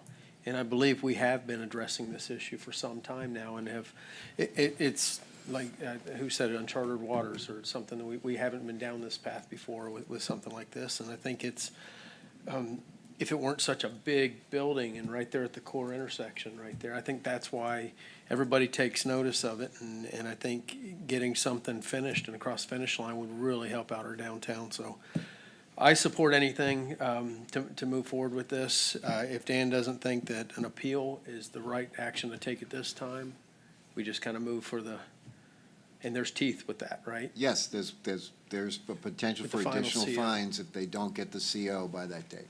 All That- of the fines are But then we would applied be at that asking point? to have all the fines reapplied when we got to that point. And the special magistrate at the hearing, those of you who saw it, specifically told the respondent, all you've done by delaying what you've done to get the permit is basically cut your time short. That's what he basically said. He said, you had a year when we started this, now you've lost 2 months off of that by your delays. All right, and if from now until, what'd you say, March of 2027? March of 2027. If we switch it up to a code enforcement board, it would carry the same weight if. Yes, the order would stay in place, and it would just be a different reviewer of it, but the order would still be enforceable. But we can bring back the analysis that we've done in the past for the board versus a special magistrate. Yeah, and the one thing that I will give credit to what Deputy Mayor is saying is the citizens, especially, I know ones that we'd appoint, we obviously would put people who truly care about this community, they'll put that first. They'll say, look, this is something that's very important to us. It's our community. We do want to see some changes in our downtown. So that's where I will definitely, I do see some of the benefits. And I think with that, we would still have, Dan, you would still be present during those. Oh, yeah, we would type still, of- my office, we would still prosecute the cases and assist staff. The only difference is there'd be 7 folks sitting up here as opposed to 1. Okay.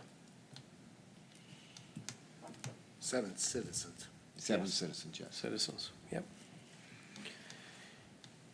All right, city attorney, anything else to add on that? No, sir, thank you. All right, That's all I I am have. very glad we are moving forward with the St. Cloud Hotel as we have been. And city manager. I'll continue the discussion about code enforcement. On a more positive note, I just want to congratulate our code enforcement division. They received the International Accreditation Society's accreditation. So we are the first city in Florida with both the building department and code enforcement to be accredited, to have both accredited. So I want to congratulate, there was a lot of work that went into that. So good work to our team. Also, we have an agreement with Main Street where they're supposed to do a minimum number of events per year. They're doing a new event this year that I just wanted to bring to the council's attention. We're working with them. They're doing a Stars and Stripes Summer Seafood Boil at the beach, which will be at St. Cloud Lakefront on Sunday, July 5th. This is an extension of the America 250 celebration. It will be on July 5th from 5 to 8 p.m. And they'll have activities with musical entertainment, family-friendly beach games, recreational activities, and a seafood boiled dinner service available. So they're joining other main streets throughout the state of Florida to do a large event on July 5th to continue the celebration. What is the cost to the taxpayers?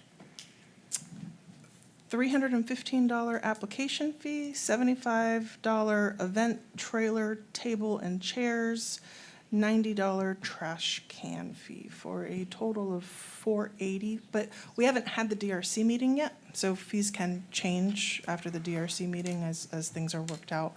We're not able to let them use our stage because July 4th is the day before.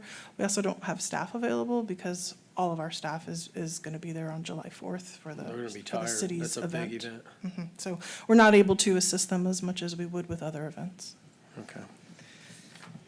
Okay. You just And- letting us know. Yes. All right, thank you. And then, one last item, I just want to give thanks to State Representative Stark and State Senator Arrington. The budget that was approved recently has 2 projects for St. Cloud. Hopkins Park Community Center has $500,000, and the Safety Alert System, which is the lightning detectors for the city parks, has $116,270. So everyone pray, cross your fingers, cross your toes that the governor doesn't veto us again. And that's all I have. Thank you. All right, thank you very much. And next, we have Councilmember Paul. So yes, last week I went out, I know we get concerns from residents all the time, and I'm sure we all received the email from John Dorsey.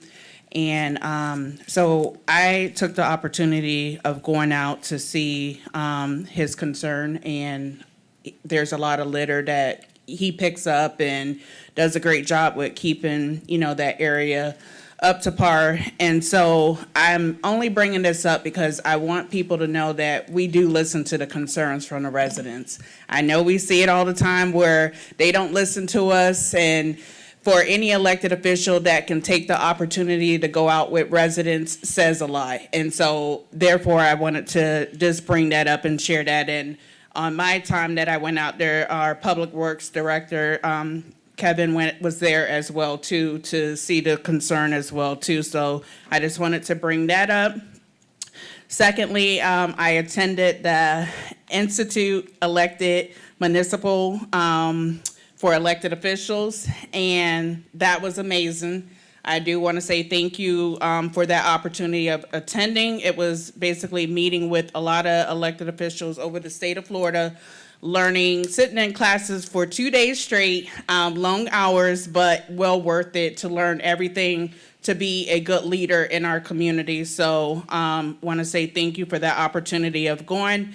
And lastly, I wanted to bring up some misinformation that was shared regarding the proposed 150 apartments downtown relating to me as me bringing them to be in Section 8.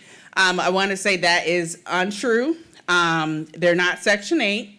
It's a difference between affordable housing and Section 8. They're not the same, so I wanted to make that clear. And it's misinformation like this that get put out that cause divisions in our community. And, you know, I just encourage people to, if you want to know the sources, reach out to one of us.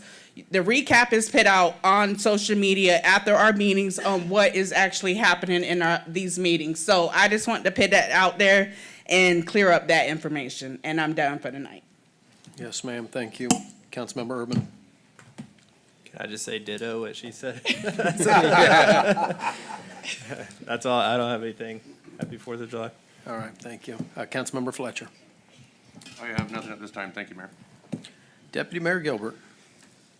Thank you all for showing up, and thank you for staying. All the council people will walk with you back here. We'll show you our JPA map. We'll show you what we do. We got some sodas and some waters. We'll answer any questions because you participating today means a lot to me. You being here means a lot. You'll bet. All right, thank you. All right, I have a few items. As y'all know, we had our U.S. Senator here last Friday. She had a press briefing at Matter Academy over off of North Tyson Road. And so her staff called me last week, beginning of the week, I guess it was. And they said, yeah, inviting me to the event, and they didn't have a venue. And they had said, well, we were thinking about Valencia, Osceola Camp. And I said, no, come to St. Cloud. And so it ended up in St. Cloud. And so it was an amazing event, and I was actually honored to introduce her. And just in my office, I received a letter from Senator Moody. Dear Mayor Robertson, did a great job at the press conference. Thank you for joining me. I look forward to connecting again soon. Best, Ashley Moody. So how cool is it we're getting our U.S. Senators here? Of course, we got a great U.S. Senator Rick Scott as well. I don't care if they're Republican or Democrat. Those are our U.S. Senators. If we can get Washington, D.C. to pay attention to us, we always welcome them to our community. And I do want to give a shout out to our police department, Doug Gerke's team over there with our deputy chief, Denise Roberts, Garrett Stockdale. That whole group did an amazing job. They ensured her safety throughout the city during the whole day she was here. So thank you, sir. Thank you for everything you guys do, your men and women over there. Next up, the elephant in the room, obviously, the property tax reform, we're not, obviously we can't take a side one way or the other. And it's going to end up on the ballot, no matter what people vote for. Everybody has the right to pick whichever way they want to go, right? I'm not one to tell anybody how to vote. Our staff puts out facts to be 100% transparent. They put the information out there. And I've seen they've gotten beaten up on this, and it's not fair when the staff puts out facts just to show the citizens, here's where your money's being spent.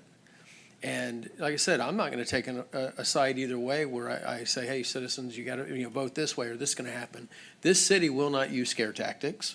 We're going to provide information. I believe our budget's on the website, correct? Yes. Any citizen in the city of St. Cloud can go on our website and review the budget. Any citizen. So to say we're misusing taxpayer dollars this way or that way, it's the top of conversation right now. But rest assured, this city, this council, and our staff, we are going to be able to work through this no matter which way the citizens vote. All right? This is not a difficult thing. We're going to figure it out. There's going to be challenges, but we're going to figure it out. So we don't want people to be afraid. We also don't want people to, show up and think that that this city and this city council and this staff is not doing their job already, because I know they are. We've got an amazing police force. We've got an amazing fire department. All of our departments are great. That's all I'll say. I really think one of the conversations was the previous year's fund balance, right? So how many years has the city been relying on that, city manager? So the city has been using prior year fund balance to balance the budget for 31 years. So since 2021, in 2021, we were using $9.7 million to do that. And with this city council, we have been working hard to reduce the reliance on that while still adding public safety positions every year, adding new fire stations, all the stuff that we're doing.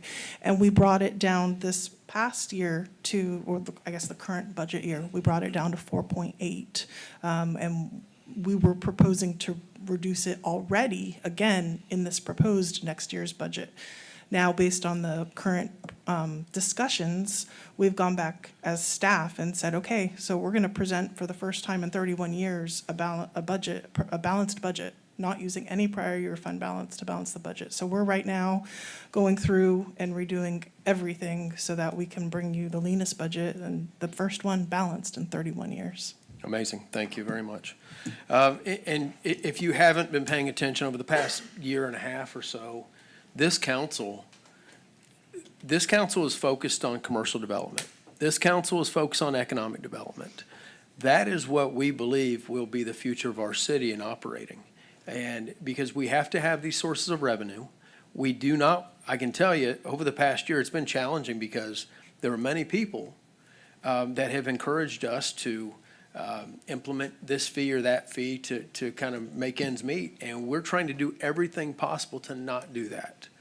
Unfortunately, I don't know what tomorrow brings, especially with the tax reform, if that passes.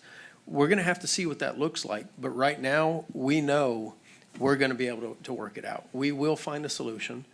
And that's all I'm going to say on that topic. So I really think I've got this. I know our staff can find a way to get through all this. One other thing I want to bring up. This morning, I got a really cool email from Texas Roadhouse. Y'all know that just opened up the other day, a few weeks back. And I haven't responded to them yet, but it was from their, give me 1 second here. I'm sure they wouldn't mind me calling them out. I wanted to reach out because I greatly admire the city of St. Cloud's commitment to honoring veterans and preserving its proud identity as the friendly soldier city. St. Cloud's dedication to those who served aligns closely with the values we strive to uphold at Texas Roadhouse. I'm not going to read the whole thing, other than it says, Texas Roadhouse, our biggest priority is being fully invested in the communities we serve. We believe in success comes from building genuine relationships, showing up for our neighbors, supporting local organizations, being actively involved wherever we can make a positive impact. I've had the opportunity to attend St. Cloud's 4th of July celebration, Soldier City Market, the monthly markets. I mean, this is from their local store marketer from Texas Roadhouse, the one that just opened up. And so everything we've been doing here, they've taken notice. And so one of the things, supporting veterans is especially important to us, and I would be honored to help support any initiatives that serve those who have sacrificed for our country. My goal is simple. I want Texas Roadhouse to become deeply connected with the city of St. Cloud. I'd love to attend, support, participate in as many city events as possible.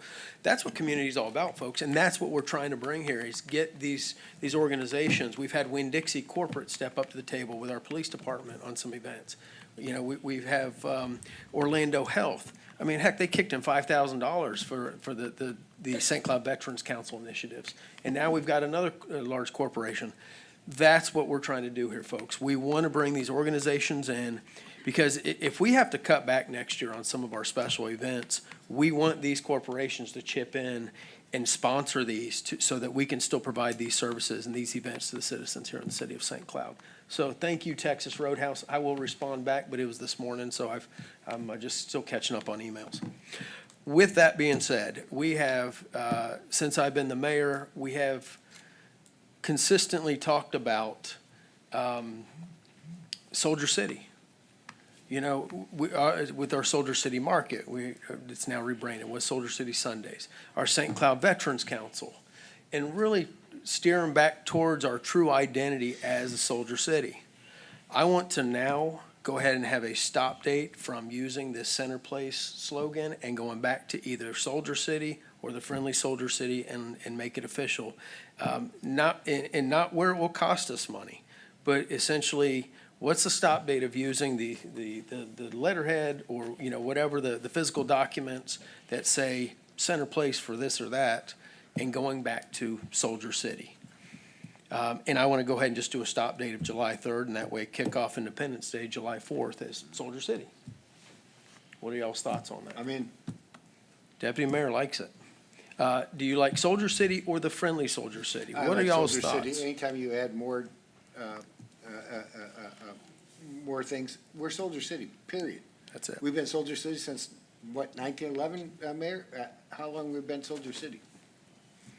Yeah, and they've changed it, obviously, where it's celebrating small town life and this and that. I get it, just Soldier City, and that's who we are, and we should wear it proud. Time to make it official again? I agree, because if you ride past on, I believe it's Progress Lane, they have a road called Soldier City Way, I believe it is. So it's an eye catcher, and I love it, so. Okay, city manager, how can we transition into that? So I believe what you're saying is just the slogan under the city logo. So the city logo is fine to stay. It's just Yeah, the for now, slogan. because we don't, obviously, we're not trying to spend any money on this. You know, that, to me, I believe that just on our, say on our website, on our, you know, when we go in, anything else in the future, maybe it's on people's shirts, on the staff, but from here on out, the marketing is Soldier City. And that is our slogan. So we would have to potentially work with a graphic design team to, anywhere where it's at, to remove it. I believe we've already ordered wayfinding signs that I believe it's already on them. So I guess I would need direction on that. Let's try and stop that. You mean the Center Place? I don't remember seeing Center Place on any of those. I thought it was, I could be wrong. I remember seeing the St. Cloud, but not Center We can Place. look at it, but let's move forward from Yeah. July 3rd on, all of our materials that way. And I agree with you, Mayor, no cost involved, but why, that makes me feel proud. I'm so proud to say we're Soldier City. And when the time comes, Deputy Mayor has already volunteered to climb the water tower and repaint Soldier I'm City. gonna, you guys help me repaint the water tower? The ladder's a little, I'm gonna have it strapped up. Where's the fire chief here? Because we gotta make No, sure it's our safe. police chief, he Oh, said police I'll- chief will do it with us. And we'll all. Monday, go I'm gonna together. ask for Monday. City manager. Can we discuss it Monday? Just so that we can go back and see if it's on the wayfinding signs, we can reach out. Oh, and on the see if it's- wayfinding fines, yes, but right now, from here on out, I think we still have the stop date of July 3rd for anything else other than, and we'll discuss that as well, so. Okay. But you need a motion from us, Dan? Do we need a vote on something like that? You're not changing the logo for the city, so no, you're not establishing it as the logo. You're basically not at this point. I think it was adopted by resolution. With the language in there? I believe so. Okay, then we will, I'll let you know Monday. We'll go Okay. back to so see. we do, Just so you guys know, we have another meeting Monday, if you guys We have want to actually- attend. you actually- It'll be like 17 hours, and it'll be cool. Mayor, if we can do this, there actually are two meetings on Monday. Oh, You have a- sorry. You have a special meeting and then you have a workshop. Right. So if we feel like a formal motion has to be taken, we'll add it to the special meeting thing and just give us time to look at how the original one was adopted. All right, Okay. and I believe there's strength in that for our city. Where, when I went up to DC last year, that was on my own dime, that wasn't as the mayor. But I went up there, and I believe we were at the Museum of the Bible. Bible You had a Museum, meeting yeah. there, but I had a meeting with Congressman Soto for lunch. And we discussed this, that, you know, there are federal dollars if we move forward with the branding of our city as Soldier City and focus on our veterans, he sees some real financial Gains. opportunities there. So, and what we've been doing at Veterans Park, what we constantly talk about here is focusing on our veterans and our active military. You know, and I got to obviously, when I introduced Senator Moody, I got to talk about, here we are, she's visiting the Soldier City. And when we were in our in the A classroom. round table? sitting A round in table? the We third actually got grader to seats. sit at, I think it was second grade, they had a round table. And I never felt more, I felt like, did you ever see Elf? I was sitting in there. I was gonna say Billy Madison. I was sitting at a second grade table and I'm 6'3", 250. Yeah. All right, and with that, I have nothing else to add, other than I think I won't see y'all until July. Well, I guess we'll see you Monday, but everybody out there have a happy 4th of July. We'll see you out there. But, hold on, Deputy Mayor, we're sorry. not quite done.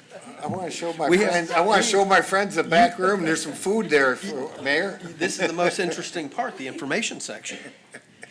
All right, Friday, June 12th, 2026, we have Veterans Council meeting, 1 PM here in City Hall. Monday, June 15th, 2026, special City Council meeting, 2:30 PM, City Hall Council Chambers. Monday, June 15th, 2026, City Council workshop, immediately following the special council meeting, City Hall Council Chambers. Friday, June 19th, 2026, city offices will be closed in observance of Juneteenth. Friday, July 3rd, 2026, city offices closed in observance of 4th of July. And Friday, July 10th, 2026, Veterans Council meeting, 1 PM, City Hall. Thursday, we got one more, July 16th, 2026, City Council meeting, 6:30, City Hall Council Chambers. We also have the Community Redevelopment Agency minutes, February 5th, 2026. Community Redevelopment Agency minutes, April 2nd, 2026. Economic Development Advisory Committee minutes, April 7th, 2026. Reports, warrant list, number 8, fiscal year 26. With that, this meeting is adjourned. Thank you, Mayor. Can we?